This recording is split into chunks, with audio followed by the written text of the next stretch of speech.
안녕하십니까. 12월 7일 오후 3시를 넘기는 시간입니다.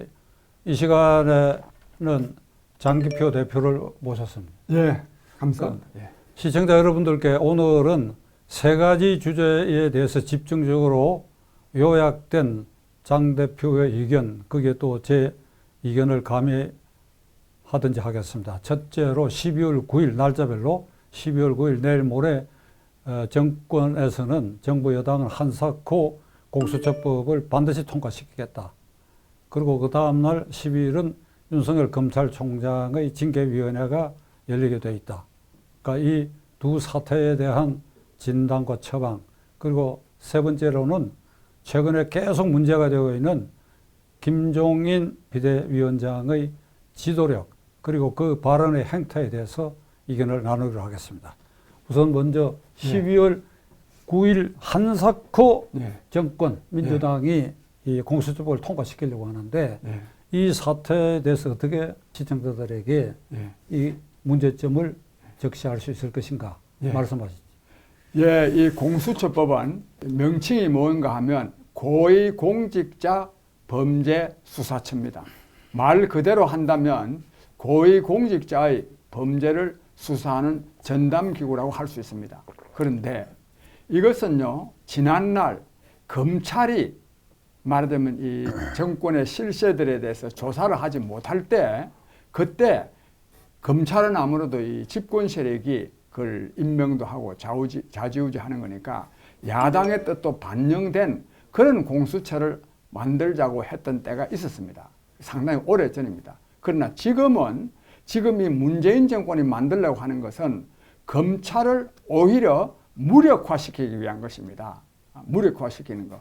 그 다음에 검찰만 무력화시키는 것이 아니라 법원의 법관들까지도, 그러니까 모든 공직자들의 이 불법 비리를 조사해가지고 처벌하는 기구로서 이거는 그야말로 소련이 스탈린 독재의 KGB, 이 나치 독재의 게슈타포와 똑같은 걸 만들려고 하는 겁니다.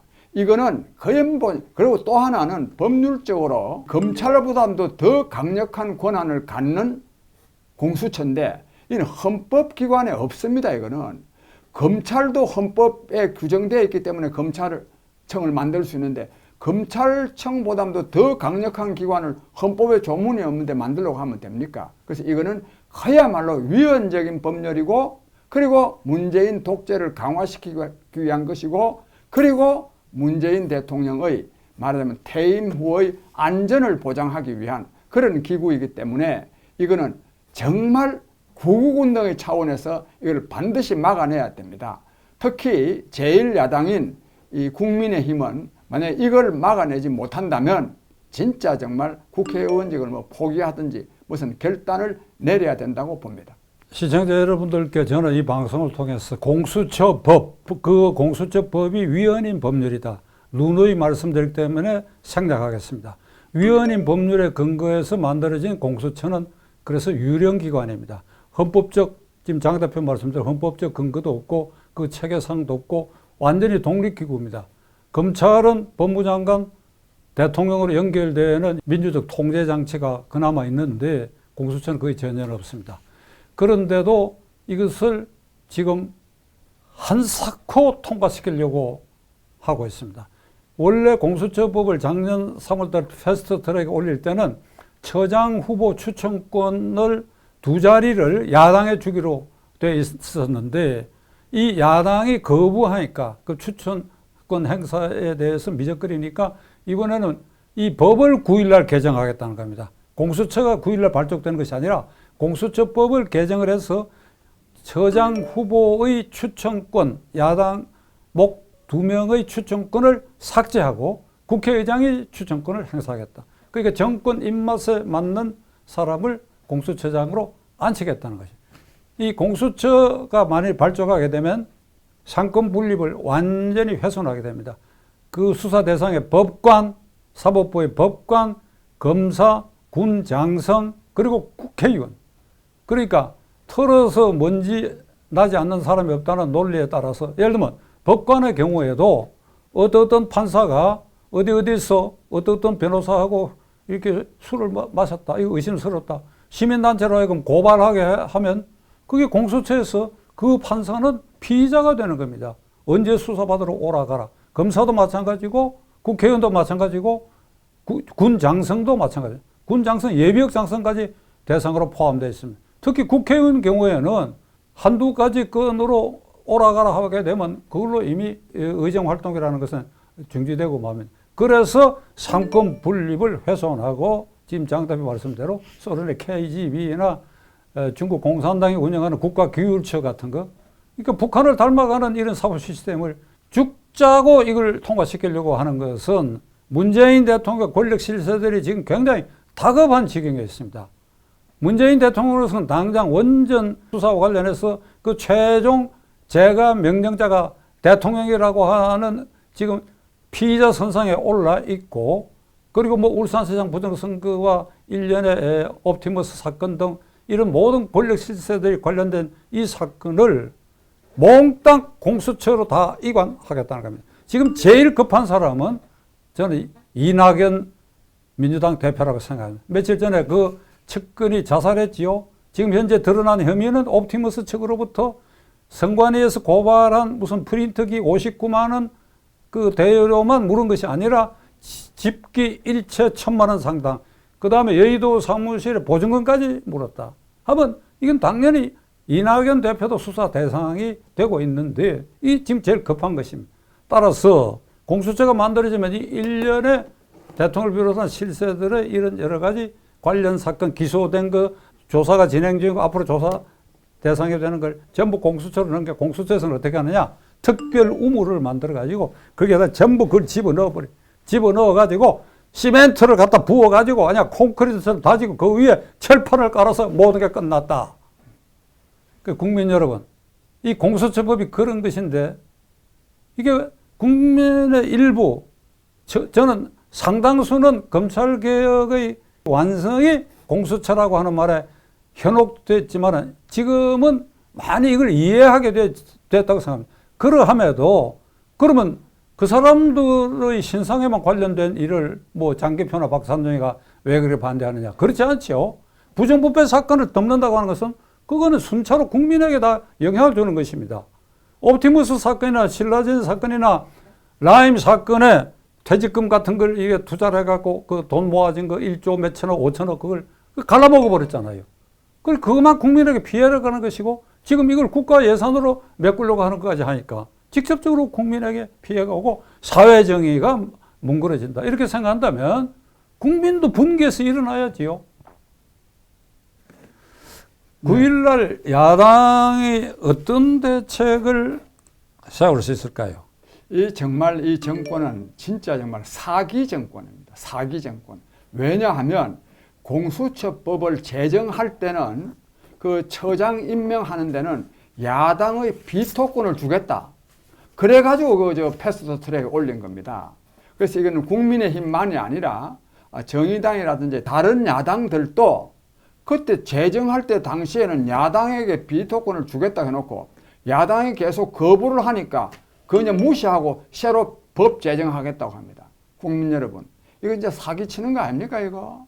어떻게 정권이 국민이 다 두 눈 뜨고 보고 있는데 이런 사기를 칩니까? 사기를. 이거는 단순히 야당에 대한 무시만이 아니라 저는 국민을 무시하고 모독하는 행위라고 생각합니다. 이거를 국민이 만약 용납하게 되면 다른 것도 다 국민을 무시합니다. 지금 이거 부동산법 같은 것도 24번이나 바꾸고도 안 되니까 또 뭐 똑같은 사람 들여앉혀가지고 계속 또 같은 정책 밀고 나가겠다고 하는 거 아닙니까? 이거는 국민을 무시하고 모독하는 행위입니다. 따라서 공수처법은 야당만이 아니라 국민이 들고 일어나서 저지해야 된다고 생각하고 전 우리 박정영 대표님과 함께 이 공수처 저지를 위해서 저 나름대로 최선을 다할 생각입니다. 지금 이 남은 이틀 동안 그러니까 결국 제도권 안에서 그러니까 국회 안에서 이 법이 다루어지니까 이것을 국민 여망의 등에 업고 제1야당이 이걸 막아줘야 되는데 네. 제1야당이 막을 의지가 있는지 막을 방법은 어떤 것인지 못 막았을 때 어찌 될 것인지 그 장 대표가 생각하시는 게 있으시면. 예, 사실은 이거요. 본래 이 공수처법을 국민의힘에서는 위헌 법률이라고 주장을 했거든요. 그렇다면 사실은 이 공수처장 추천위원회 2명 추천도 본래는 안 하는 것이 야당의 강력한 의지 표명이었습니다. 근데 지금 와가지고 어쨌든 추천을 했습니다. 2명을 추천했는데 이걸 무시하고 법을 만약 다시 개정한다면 이거는 국회의 일당 독재를 의미하기 때문에 야당이 필요 없다는 거 아닙니까? 필요 없으면 야당은 그 국회를 그만둬야 되는 거 아니겠습니까? 저는 그래서 우리 박 대표님이 옛날에 말씀하신 대로 이 공수처를 여당이 강제적으로 만약에 통과시키려고 한다면 야당은 국회를 뛰쳐나와야 된다고 저는 생각합니다. 그래서 국민과 함께 공수처법 저지를 위해서 나서야 된다. 저는 그렇게 봅니다. 지금 이 국민의힘 당이 이거 저지할 수 있을 것인가 회의가 되는 것은 김종인 비대위원장이 어제 그저께 이런 말을 하고 있습니다.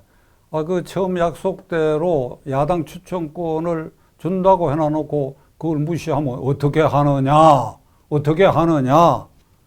끝말이 그겁니다.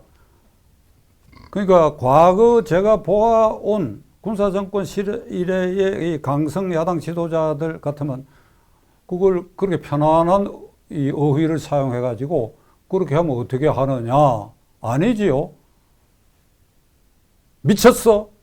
이게 정도야? 우리가 까부실 거야. 뭐 예를 들자면 그러니까 그 강론을 제시해야죠. 저지할 강론을 제시해야지.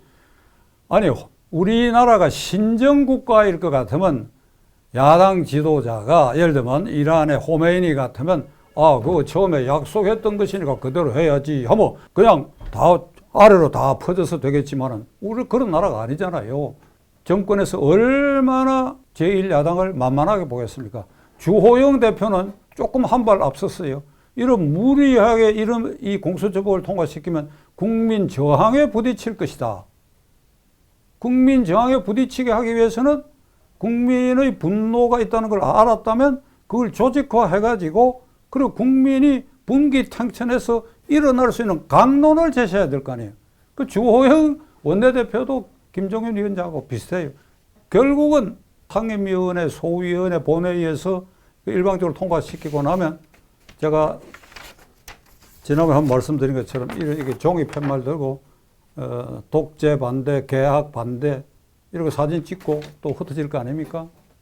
그러니까 이 제1야당이 원내에서 이걸 저지할 수 있는 최선의 길은 장 대표가 한마디로 하면 뭐라고? 예. 여기서 어떻게 하라 하면 그렇게 얘기해요. 예. 국회를요 뛰쳐나와야 됩니다. 그리고 국민과 함께 말하자면 장외에서 투쟁하겠다고 저는 선언하고 또 실제로 그렇게 해야 된다고 봅니다.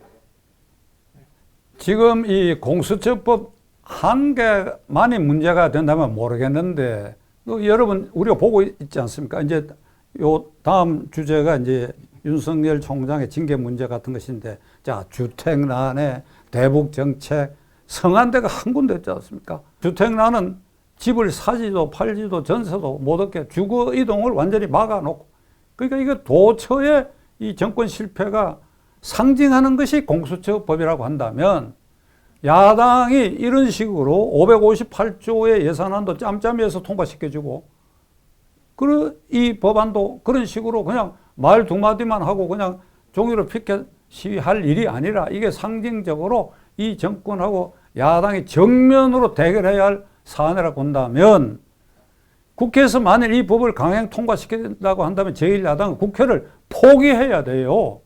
국회를 포기하는 방식은 당장은 의원직 사퇴서를 써서 던지고 전부 철수를 해야 되는데 의원직 사퇴서는 조금 여러분들이 미련이 있으니까 그 사퇴서를 지고 국회를 일단 철수하는 겁니다.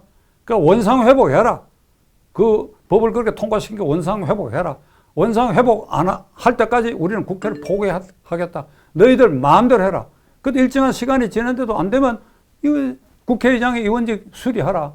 그런 식으로라도 나가야 될 거 아닌가 이렇게 생각하는데. 예, 전적으로 옳은 말씀입니다. 이 지금 새삼스러운 일도 아니고요. 역대 정권 때 야당들이 다 그러해 왔습니다. 또 그렇게 해야 그 야당만의 뜻이 아니라 그게 바로 국민이 바라는 바입니다. 국민이. 그래서 이 야당은 저거들 개개인이 국회의원으로서만이 아니라 다 국민의 뜻을 대변하는 사람들이거든요. 국회의원이라는 것이. 그래서 국민의 뜻이 바로 그러한 것이기 때문에 야당 국회의원들은 국회를 포기하고 떨쳐나와서 국민과 함께 공수처법 저지를 위해서 투쟁해야 된다고 생각합니다. 가능성이 있겠습니까? 예, 제가 볼 때요, 이 야당이 지금 현재 국민의당이 전혀 대여 투쟁 의지가 없어서 걱정입니다.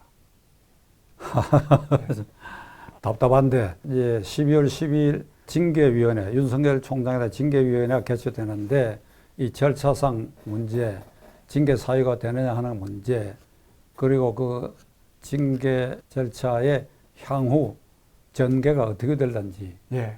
그 장 대표 소신을 한번 말씀하십시오. 예, 저는 이 문재인 정권은 이 윤석열 총장 징계를 강행하리라고 봅니다. 말하자면 해임하는 것을 강행하려고 보는데 또 안 할 수도 없게 돼 있어요. 이 사람들 자기들 논리대로 하면.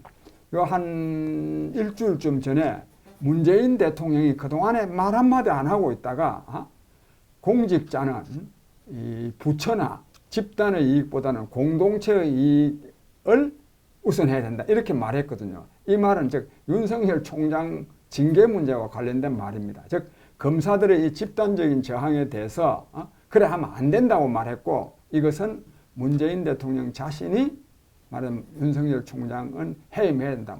문재인 대통령이 공개적으로 표명은 안 했지만 그 윤석열 총장을 해임하고자 하는 뜻은 여러 차례에 걸쳐서 이미 표명한 바가 있습니다. 있는데 그러나 저는요, 윤석열 총장을 해임하면 왜 해임하려 하느냐 하면 다른 여러 가지 이유도 있지만 문재인 대통령의 불법과 부패로 말미암은 신변 안전을 위한 것이 저는 주된 이유라고 생각합니다. 그러면 윤석열 총장을 그러면 해임하면 문재인 대통령의 신변은 안전해질 것인가? 저는 그렇게 보지 않습니다. 이번에 59개 검찰청 가운데 전 검사들입니다. 즉 이성윤 서울지검장과 몇몇 검찰 간부 빼고는 전부가 다가 반대했습니다. 여기다가 또 이 정권의 엄청난 압박에도 불구하고 이 서울행정법원의 조미연 부장판사가 이 윤석열 총장을 말하자면 직무배제하는 것은 검찰의 독립성과 중립성을 위반하는 것이기 때문에 이 직무배제는 옳지 않다 그래가지고 법률적으로는 인용이라 그러는데, 즉 윤석열 총장의 손을 들어주었습니다. 이건 뭘 말하느냐?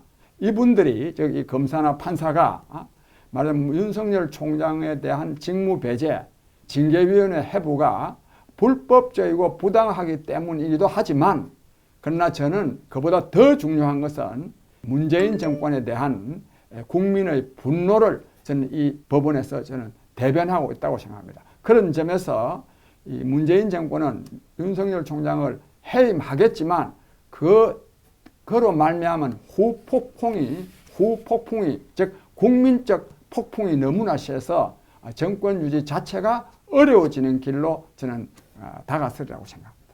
제가 장 대표 말씀에 두 가지만 보태겠습니다. 우선 징계 사유가 없다, 성립하지 않는다. 그건 이 서울행정법원에서 직무배제 정지 결정을 내린 그 결정문에 직무배제도 옳지 않고 징계 사유가 될 만한 것도 없다. 이게 법원의 1차적 판단이 이미 나왔기 때문에 징계 사유가 없다. 둘째로는 이 절차상 굉장히 문제가 있고 위헌적 요소를 띠고 있다. 지금 검사징계법은 일반 검사에 대한 징계 사유가 있을 때는 검찰총장이 법무부 장관이 위원장인 검사징계위원회에 회부를 하는데, 검찰총장의 경우에는 법무장관이 징계위에 회부합니다.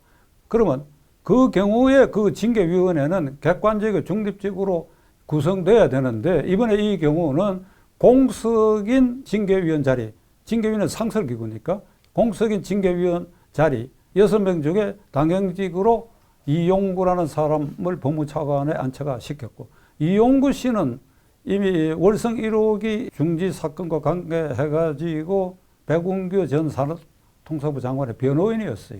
그러면 그게 윤석열 총장을 제거해야 한다는 그 심정적 요소를 갖고 있는 사람을 법무차관에 임명하고 그 징계를 사실상 주도하고 있다 하는 거. 그러니까 이런 것이 절차상 이게 위헌이다.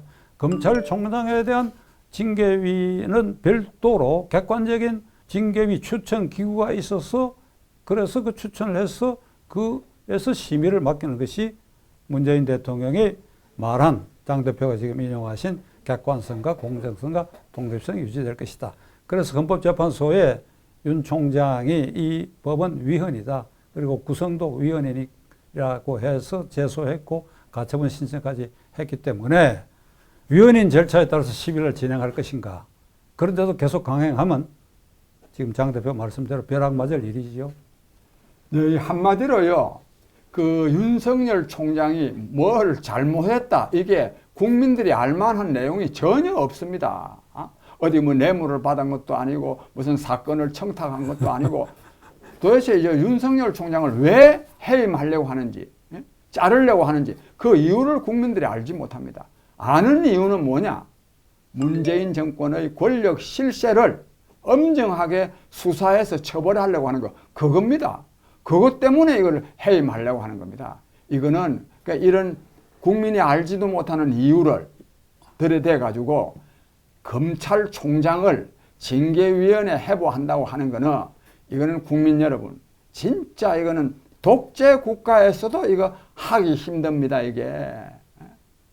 이걸 한다는 거는요, 이 정권이 정말 국민이 안중에 없는 겁니다.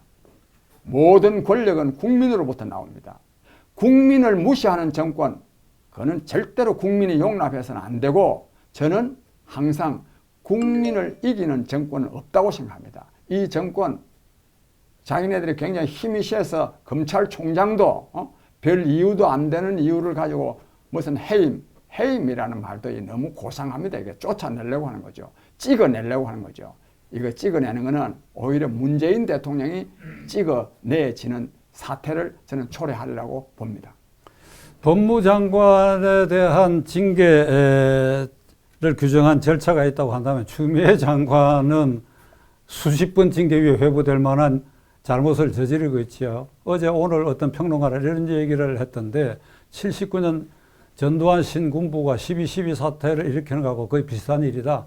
계엄사령관이고 육군참모총장, 현직에 있는 정성화 육군대장을 그냥 붙들어다가 물고문으로 시작한 게 12.12 사태인데 이거 지금 이 사태가 윤석열을 때려잡는 것이 그때 12.12 사태하고 맞잡이다. 이런 소리까지 들리게 돼 있는데 하늘이 진노하라고 생각합니다. 이제 네. 끝으로 네.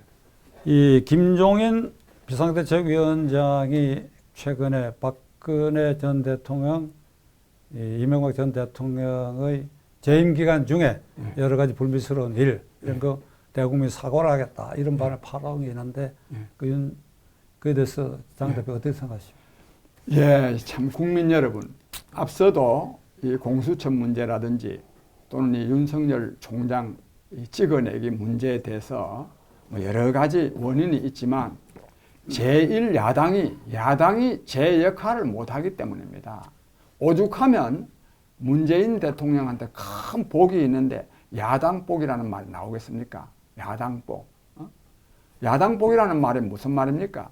문재인 정권을 견제하고 또 비판하고 심지어는 응징하고 심지어는 쫓아내려고 하는 것이 아니라 문재인 정권과 함께 공생하겠다는 자세가 분명하기 때문입니다.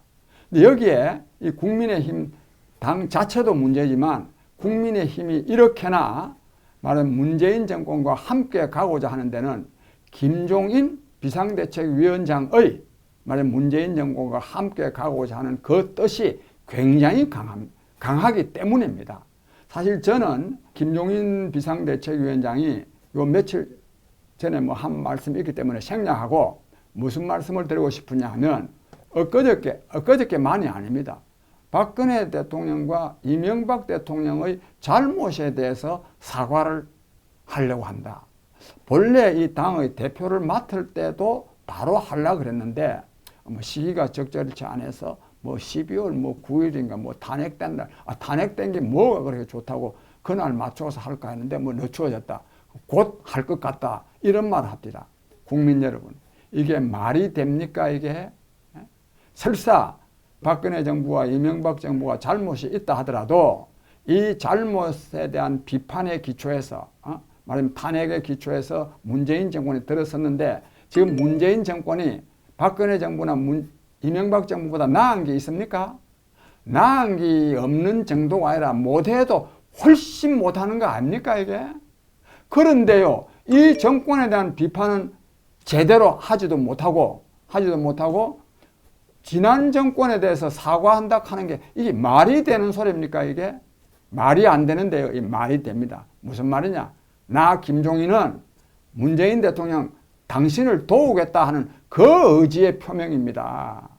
그 외에는 아무런 정치적인 의미도 없습니다. 지금 뭐 사과한다고 해서 누가 뭐 감동할 국민도 없습니다. 그걸 또 사과로 받아들일 사람도 없습니다. 이건 오직 받아들일 사람이 딱 한 사람이 있는데 문재인 대통령입니다. 문재인 대통령, 김종인 국민의힘 비대위원장은 나를 도우려고 하는구나. 그걸 확실하게 신호를 보내는 겁니다. 그 다음에 국민 여러분, 저는 이 문재인 대통령 이 정권이야말로 무책임 정권이라고 생각합니다. 민주주의의 중요한 요소가 뭐냐면 책임 정치입니다. 책임을 져야 됩니다. 책임은 자기가 꼭 잘못했을 때만은 책임이 아니라 그 정부가 잘못했을 때는 고위 관리, 특히 대통령이 책임을 져야 되는데 이 정권은 책임 안 집니다. 그럼에도 불구하고 문재인 대통령이요, 지난 정권의 잘못에 대해서는 온갖 군데 가서 사과했습니다. 70년 전에 있었던 4.3 항쟁에 대해서 이미 노무현 대통령 다 사과했는데도 또 거기 가서 사과합니다. 세월호에 대해서 또 사과합니다. 온갖 뭐에 대해서 문재인 대통령은 사과를 많이 했지만 또 그 다음에 또 검찰총장 시기 가지고 또 박종철 군 아버지한테도 가서 사과도 하고 말이에요. 이 정권은요, 지난 정권의 잘못에 대해서는 사과를 많이 하지만 자기네들이 잘못한 데 대해서는 사과를 하지 않습니다. 그동안에 사과해야 될 일이 얼마나 많이 있었습니까? 사과하지 않습니다. 저는 이번에 김종인 씨가 이 박근혜 정부와 문재인 정부의 사과를 하겠다는 것을 보고 문재인 대통령하고 똑같은 행태를 보이려고 하는 거라고 생각하고, 또 문재인 대통령이 지난 정권에 대해서는 사과하고 자기 정권이 잘못에 대해서는 사과하지 않은 데 대한 아무런 문제의식을 느끼기는 그냥, 즉 비판적 문제의식을 느끼기는 그냥 오히려요 문재인 대통령을 닮아가려고 합니다. 닮아가고 있습니다. 국민 여러분, 이런 사람이 제1야당의 대표를 해가지고 이 문재인 정권을 끝장낼 수 있습니까? 또 설사 끝장은 못 낸다 하더라도 문재인 정권의 실정을 바로잡을 수가 있겠습니까? 국민 여러분, 아까도 말씀드렸지만 야당도 다 국민이 있기 때문에 야당이 있습니다. 우리 국민의힘 엄청나게 못났습니다.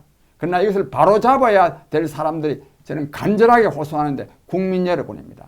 특히 우리 박찬종 TV를 시청하시는 우리 시청자 여러분, 국민 여러분, 야당이 좀 제대로 설 수 있도록 하는데 우리 시청자 여러분, 국민 여러분들께서 적극 좀 나서 주시기를 바라고 거듭 말씀드렸는데, 이 김종인 씨 같은 사람이 야당 대표 해가지고는 걸림돌만 됩니다. 문재인 정권을 끝장내는데 방해만 될 뿐입니다. 이런 방해를 우리가 왜 그대로 두어야 되겠습니까? 저는 이 말씀을 꼭 드리고 싶습니다. 김종인 위원장이 사과와 관련해서 할 말이 있다면 박근혜 대통령은 아직 형이 확정도 안 됐고 이제 이명박 대통령 그 두 분의 시정의 잘못된 점을 자기가 야당 대표로 사과하겠다. 그 사과는 지금 할 시기도 아니고 그 본인은 자격이 없습니다. 사과와 관련돼서는 문재인 정권을 탄생시킨 훈 1등 공신이 김종인 씨 아닙니까? 그러니까 이런 정권을 탄생시켰다. 그리고 자신이 공수처법 나무랐잖아요. 그러면 문재인 대통령에게 사과를 요구해야지요. 문재인 대통령에게 사과를 요구해야지요. 오늘 이렇게 장 대표 나와주셔서 감사합니다. 그런데 한마디가 제가 보태겠는데요. 문재인 대통령에게 사과도 요구해야 되지만 이 김종인 씨는 문재인 씨를 대통령 만드는데 1등 공신이었습니다. 1등 공신이었는데 그때 사실 문재인 씨가 대통령 되리라고는 되지 않으리라는 생각이 아주 팽배했었습니다. 근데 김종인 씨가 그 비대위원장을 그랬으면은 뭐 그렇다고 해서 자기가 다 책임져야 될 일은 아니지만 굳이 사과를 한다면 정말 내가 그때 판단을 잘못해가지고 저 문재인 씨 대통령 되는데 상당한 기여를 했다. 이거를 사과를 해야 되고 그다음 한마디 더 덧붙이는데요. 사과라는 것은 언제라도 진정성이 있어야 됩니다. 진정성이 있으려고 그러면 당사자가 사과를 해야 됩니다. 당사자가 아니 박근혜 정부와 이명박 정부의 잘못에 대해서 사과를 하려고 그러면 박근혜 전 대통령이 이명박 전 대통령이 사과를 해야 되지. 김종인 씨가 왜 사과합니까? 박근혜 정부, 이명박 정부 잘못과 관련해서 김종인 씨가 무슨 관련이 있습니까? 전혀 엉뚱한 일을 하고 있습니다. 그렇기 때문에 아까 제가 말씀드린 대로 이것은 문재인 대통령에 대한 신호밖에 아닙니다. 이거는 즉 문재인 대통령 당신 여러 가지로 뭐 잘못하는 점이 있지만 나는 당신을 열심히 도울 테니까 우리 함께 갑시다. 이런 신호라고 생각합니다. 이런 신호 절대로 저는 용납해서는 안 된다고 생각합니다. 네, 감사합니다. 예.